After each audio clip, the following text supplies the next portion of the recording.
মধ্যপ্রাচ্যে শুরু হয়েছে রমজানের প্রস্তুতি। ওমান সরকার ঘোষণা দিয়েছে আগামী 19 ফেব্রুয়ারি বৃহস্পতিবার থেকে শুরু হবে পবিত্র রমজান মাস।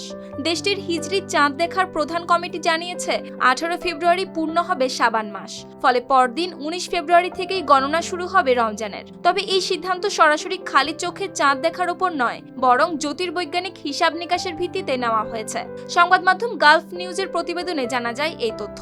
কমিটির বিশ্লেষণে বলা হয়েছে শাবানের 29 তারিখে সুলতানাতের সব গভর্নরেটে বা সূর্যাস্তের সময়ে চাঁদ অস্ত যাবে। ফলে সেদিন নতুন চাঁদ দৃশ্যমান হওয়ার সম্ভাবনা নেই।